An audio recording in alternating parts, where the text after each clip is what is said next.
What do you do when it rains every day of the week? This question has been asked by me before, with the usual answer in the shed. The target I try and keep is to average 2 hours a day, but this week my average has been 2 hours for the total week. Some days the rain has been so intense I have not stepped out of the door, not even to go to the shed. With the rain being so intense, most days I've stayed in and read a book, and the book I am currently reading is the Jack Reacher novel, Past Tense. The reason why I've mentioned this book, which has nothing at all to do with gardening, other than it was what I was doing instead of gardening, is David, a friend and fellow allotmenteer, is into organic gardening and is working on a video blog on how to go about it. Knowing I have a YouTube channel, and together with this current wet season, he also is kicking his heels. My assistance was requested to give him a hand in editing his video, in particular the Ken Burns effect. Problem: David is a PC buff while I'm a dyed-in-the-wool Apple Mac fan. I use iMovie while David's machine has Filmora software installed, to which I know nothing. Never mind, the coffee is good and we are warm and dry, so we opened YouTube and inputted Filmora tutorials, and of the selection offered we looked at this one.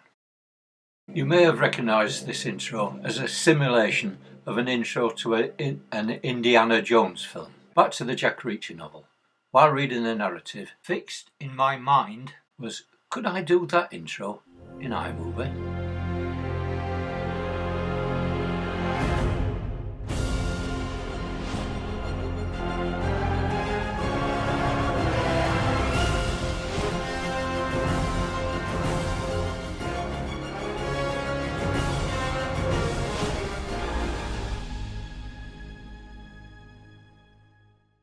Jack Reacher caught the last of the summer's sun in a small town on the coast of Maine, and then, like the birds in the sky above him, he began his long migration south.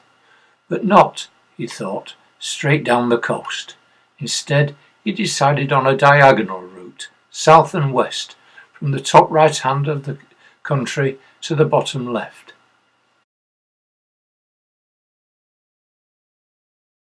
Maybe through Syracuse,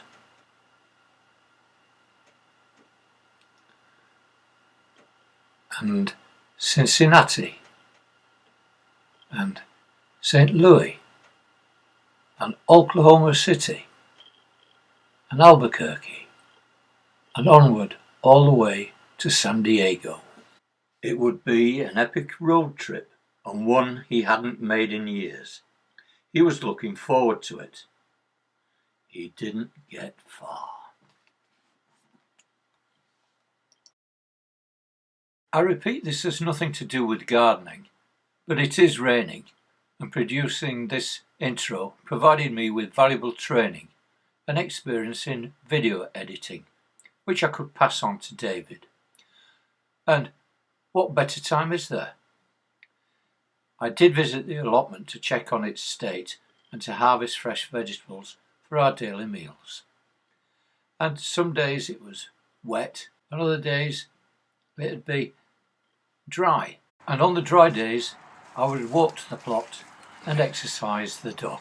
But the ground was still wet. You couldn't work on it, but you could harvest vegetables. Tuesday was bonfire day in Lewis, and the roads are all blocked, allowing only pedestrians into town, and the dog reacts badly to the fireworks.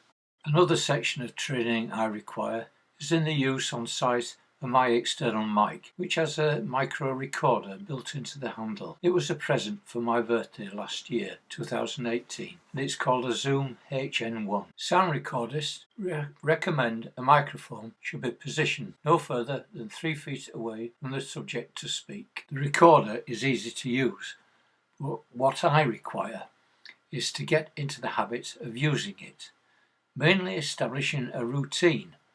That's setting up the shot, starting with a clap or a clapperboard, setting the recorder off, into the pocket, check the sound, set the camera off, go to the place of work, clap the clapper, film the shot, walk back, check the runtime, switch off the camera, then switch off the recorder, and all to be done within 5 minutes. And then play the shot back and see what mistakes I've made, such as, have I walked in front of the camera and hindered the subject?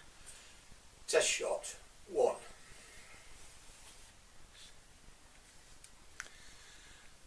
There's the volume, and that's a line exit, which is what you put your earphones on. They always say use earphones. You've got controls here. It records audio, and you can and to switch it on, it's quite simple. You just press that down there, and then that tells you how much you've got left on the disc. Being small and compact, it can be hid quite easily on a stand. Remember to switch it on and place out of shot, but within 3 feet of the subject. Discipline is required to record the take and what recording goes with what shot, so I should really start using a clapperboard. Test shot 2. Test shot 2. The second section of training is for when I'm out on the allotment and hiding the mic does not have many opportunities, and therefore practice with a miniature mic is required. But again, a practice routine is essential. An essential check when on site is spare batteries. The Zoom HN1 is hungry for power, and I must get in the habit of taking spares to the plot. When connected, mic is clipped on, switch on, place in pocket, check subject is in shot, start video recording, walk to the subject. Test shot 3.5. Test shot 3.5. This is a sequence that requires regular practice. And there's another method of positioning the mic due to its small size. Can you guess where I've hidden it? Yeah, I could tape it to a nearby object. Or I could have stuck it with gaffer tape or any other tape secretly in an unobserved spot, but you have to make sure that you don't cover up the controls so you can still operate it. Just to make life a bit more uncomfortable, the first Monday it rained, and with it came a fierce wind, which blew my fence down for the second time this year, which I repaired, re-erected and braced. Normally the wind blows from the coast, for which is to what I braced it against, but this time it came from the northwest, so now it's a write-off. I machined the timber in the shed, but did not video it due to a lack of light due to the dark rain clouds overhead. My wife had an idea for its replacement, using some wrought iron decorative panels we bought from Lidl, to which I thought was a duff solution, but hey ho, I'll give it a try, and if it does not work, at least I can say I told you so. But as I progressed, it became clear it was turning out okay.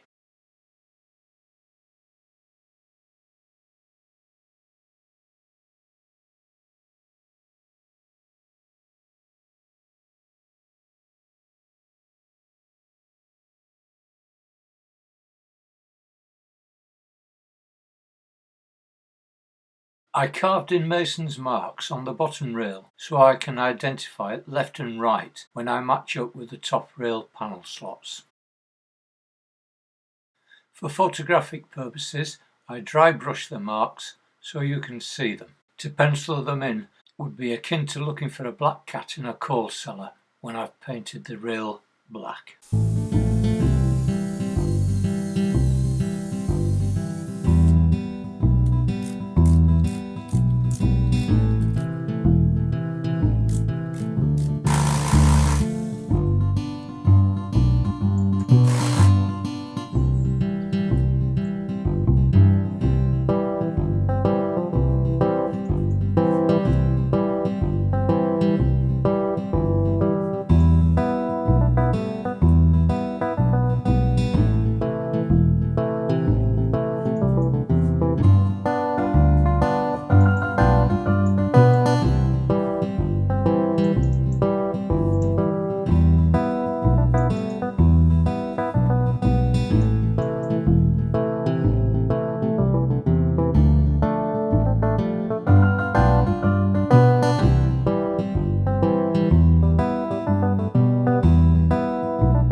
brings me to the end of a soggy fortnight.